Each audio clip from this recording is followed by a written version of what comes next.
उत्तर प्रदेश के जनपद गाजियाबाद से भारतीय किसान संगठन के कार्यकर्ता व किसान 20 तारीख में मुख्यमंत्री योगी आदित्यनाथ और प्रधानमंत्री नरेंद्र मोदी गाजियाबाद आ रहे हैं। गांव सादात नगर इकलाह में सुबह 6 बजे से पुलिस प्रशासन भारतीय किसान संगठन के जिला अध्यक्ष एवं मेरठ मंडल प्रभारी गाजियाबाद को नजरबंद करते हुए प्रशासन उनके आवास पर पहुंचे नजरबंद किया। भारतीय किसान संगठन के कार्यकर्ता और हाईटेक और वेव सिटी से पीड़ित किसान को हक दिलाने के लिए भारी संख्या में मुख्यमंत्री और प्रधानमंत्री नरेंद्र मोदी को ज्ञापन सौंपने के लिए जाना था, लेकिन पुलिस प्रशासन ने उनके आवास पर पहुंचे और उन्हें नजरबंद किया। थाना एसएचओ अंकित कुमार को ज्ञापन सौंपा। मौके पर मौजूद भारतीय किसान संगठन के जिला अध्यक्ष लोकेश नागर, आनंद नागर, नितिन प्रधान, मनोज यादव, स्वीटी सैनी, ब्रिजेश शर्मा, महेंद्र प्रधान, राजेश यादव, गुड्डू वशिष्ठ, राजू शर्मा, विजेंद्र शर्मा शामिल रहे। मंत्री जी को क्या कहना चाहेंगे? इसमें कहना ये है कि हमारे यहाँ 2 बिल्डर काम कर रहे हैं जी। 2005 से इनको लाइसेंस मिला हुआ। पहले तो wave city, hi tech wave city के नाम से, दूसरा हाईटेक सन सिटी के नाम से, और इनको 4500 एकड़ के लाइसेंस दे दिए और देने के बाद में अभी तक कोई सी का भी डीपीआर पास नहीं है। और 2014 में एक नायफल में धरना हुआ, उसमें एक समझौता हुआ वेव सिटी के, मतलब वेव सिटी से किसानों को। उसमें उस टाइम पे जो गाजियाबाद वीसी थे वो, उनकी मौजूदगी में वो समझौता हुआ, लिखित में समझौता हुआ, वो आज तक लागू नहीं। किसी गांव में विकास का कार्य नहीं जो उस समझौते में है। किसानों को जो 8% प्लॉट मिलना है वो करीब 100 किसानों को देने के बाद में अब सैकड़ों, मतलब कई सौ किसान अभी बचे हुए हैं, उनको कोई प्लॉट की रजिस्ट्री नहीं, कोई अभी क्लियर नहीं कब देंगे, कोई तारीख नहीं, और वो समझौता आज तक लागू नहीं हुआ। दूसरा एक सन सिटी है, सन सिटी में 2016 से 24 अप्रैल 2016 से किसान धरने पे बैठा। एक बात हम पूछना चाहते हैं शासन और प्रशासन दोनों से कि एक भाई को, मेरी ज़मीन इकला में भी है, मुझे इकला में प्लॉट मिलेगा, मेरी ज़मीन डासने में, मुझे डासने में प्लॉट नहीं मिलेगा। वेव सिटी प्लॉट देगा, सन सिटी प्लॉट नहीं देगा। वो कम से कम एक्सेप्ट तो कर रहा है, ये तो एक्सेप्ट भी नहीं कर रहा। 2016 से किसान धरने पे बैठा, कोई सुनने वाला नहीं। यहाँ से लेकर मुख्यमंत्री तक कई बार भी हम पहले ज्ञापन दे चुके हैं, डीएम साहब को कई बार अवगत करा चुके हैं, लेकिन आश्वासन के बाद कोई कार्रवाई इस पर होती नहीं। अब ये है कि कब तक हम बैठे रहेंगे, आगे की रूपरेखा तैयार करेंगे। इस लड़ाई को बार बार की लड़ाई लड़ेंगे, वेव सिटी से भी लड़ेंगे और सन सिटी से भी लड़ेंगे। वेव सिटी से तो उस पर लड़ेंगे जो समझौता हमारा हुआ वो पूर्ण रूप से लागू हो, और सन सिटी से इसलिए लड़ेंगे कि जो समझौता उन्होंने करा वो आप भी करो। और किसान कब तक बैठा रहेगा? 2016 से आज तक किसान धरने पे, और ये कब तक बैठा रहेगा, कब तक इसे देखोगे? जब भी कोई बात आती है, कोई उनके हक की बात हो तो सारे लोग उनके लेके एसडीएम साहब से और तहसीलदार साहब से और पुलिस से उनके समर्थन में आके खड़ी हो जाती है। मैं खुद हाई कोर्ट गया, सन सिटी के खिलाफ डीपीआर के, जब तक किसानों को ना सुना जाए, जब तक इनका डीपीआर पास नहीं होना चाहिए। हाई कोर्ट ने साफ शब्दों में कहा है कि जब तक किसानों की समस्याओं का समाधान ना हो तब तक कोई भी डीपीआर पास नहीं होगा। इसी वजह से इन्होंने इस डीपीआर को रोक दिया, वो पास नहीं हुआ। उसके बाद भी वो सड़क का काम कर रहे हैं। अगर शिकायत करने जाओ तो इनको वो कोई उस पर कार्रवाई नहीं है। किसान एक खड़ा होकर कहीं भी चला जाओ, उस पर 10 मुकदमे लग जाएंगे। इन्हें ये डासने धरने के उसमें मुझ पर 7 मुकदमे, उस टाइम पे मसूरी थाना था, 7 मुकदमे मुझ पर लगा दिए। कोई पूछे किससे रंगदारी मांगी, वो मुझे चेहरे से नहीं जानता जिसने मेरे खिलाफ रिपोर्ट दर्ज करी है। तो ये किसानों का उत्पीड़न है। ये उत्पीड़न कब तक चलता रहेगा? और ये उत्पीड़न ज़्यादा इसी सरकार में बढ़ा। अब से पहले भी 2 सरकार रही, बसपा की सरकार भी रही, सपा की भी रही। उनके टाइम पे कम से कम बैठ के किसानों की बातों को सुन तो लिया जाता था, कम से कम समझौते तो हो जावे, ये अधिकारी कम से कम बात तो सुन ले गए, मध्यस्थता तो करे ही। अब तो वो बात भी नहीं है, अब कोई उस बात को करने को तैयार ही नहीं है। किसान पीड़ित है, कोई सुनने वाला नहीं। कब तक किसान इस तरह बैठा रहेगा? कब तक किसान इस लड़ाई को लड़ता रहेगा?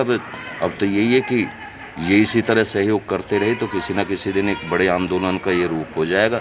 ये उनका पक्ष लेते रहिए और किसान अपनी मांग पड़े रहेंगे तो एक विवाद होना निश्चित सी बात है, जिसकी सारी जिम्मेदारी मुख्यमंत्री और प्रधानमंत्री जी को ज्ञापन सौंपने जा रहे हैं, क्या कहना चाहेंगे? हम ये कहना जा रहे हैं कि गाजियाबाद में 2 बिल्डर, अभी हमारे भैया आनंद जी ने बताए हैं, 2 बिल्डर हैं, इनकी ऊंचे अधिकारियों से जांच करी जाए। एसडीएम के पास जाते हैं, एसडीएम ये कहता है कि जो पहले अधिकारी है उन्होंने किया, इनकी जांच करी जावे। जो 14 में समझौता हुआ वो 2 साल का समय था, आज 10 साल हो गए हैं। वो इन्होंने कोई पूरा वादा जो भी किसानों से वादे किए कोई भी पूरा नहीं किया और प्रशासन की रली मिली भगता से ये सारा काम चल रहा है। सन सिटी का DPR घटा दिया, अब 700 एकड़ में कर दी। जो 700 एकड़ से बाहर किसान हैं जिन्होंने 2.5-3 के रेट में 8 के रेट में ज़मीन दे दी, उन किसानों का क्या होगा? उन किसानों को ज़मीन वापसी करी जाए रिलायंस की तर्ज पर। और SDM और DM दोनों भ्रष्टाचार में लिप्त हैं। इनके ट्रांसफ़र भी हुए पड़े हैं, जाते क्यों नहीं गाजियाबाद से कि भ्रष्टाचार करना है इनको, इसलिए बैठे हैं। 6-6 महीने ट्रांसफ़र हो गए। कोई अधिकारी IPS PS अधिकारी कोई उत्तर प्रदेश में है ही नहीं है, 2 ही हैं गाजियाबाद को संभालने वाले। तो ये एक यहाँ के बिल्डर से नहीं, एक BIT बिल्डर है वहाँ पे विजयनगर में, वहाँ पे प्रधानमंत्री योजना के 25 मकान तोड़ दिए। उसमें हमने जो शिकायत करी, आज हमारे द्वारा मुख्यमंत्री सचिव के वहाँ से भी फ़ोन आया सारी कि तुम्हारी समस्या ख़त्म होगी। नहीं, DM और SDM रली मिली करके और ये कह देते हैं कि समस्या ख़त्म होगी। हमारे यहाँ 8 साल से सन सिटी का धरना चल रहा है। 8 साल पूरे भारत में, क्या पूरे विश्व में, मैं तो भारत की बात करूँगा, पूरे भारत में इतना बड़ा कहीं भी धरना नहीं हुआ। 13 महीने का धरना किसानों का भी हुआ, वो भी 13 महीने में समाप्त हो लिया। 8 साल हमारे प्रशासन की आंखों में शर्म नहीं रही कि किसान दर दर भटक रहा है। कंपनी में जाते हैं, DPR होगा जब प्लॉट मिलेंगे। क्यों मिलेंगे भैया? 2 साल का टाइम है, 2 साल में दे दाम है। क्यों छोड़ कर भाग रहा ज़मीन? हम तो वहीं तक दे रहे हैं ज़मीन, नहीं तो सारी छोड़ दें। जैसा आज प्रशासन भी आपके घर पे आया हुआ है, नज़रबंद भी किया जा रहा है, आपको क्या कहना चाहेंगे इसके लिए? प्रशासन का तो काम है पुलिस को किसानों के सामने उलझाने का। हम ये कहते हैं कि प्रशासन 3 घंटा का टाइम दे दे, हम सारे फैसले ले लेंगे इन बिल्डरों से। मात्र 3 घंटा का प्रशासन टाइम देगा नहीं। क्यों? SDM हमारा भ्रष्ट बैठा है यहाँ पे, किसानों की बात सुनता ही नहीं है। जाकर वेब सिटी का या सन सिटी का कोई भी एक किसान चला जावे और लेटर धर दे जी मैं वेब सिटी से आया हूँ या सन सिटी से आया हूँ, भाई इतनी सुनेगा, बाकी अपनी अपनी कहेगा कि जो पूर्व अधिकारी वो कर गए। भाई भैया तू किसको बैठा है? हमें ये बता दे। जब तू हमारी किसानों की बात नहीं सुनेगा तो फिर काहे बैठा है यहाँ? अपने घर बैठ, जैसे हम बैठे हैं अपने घर।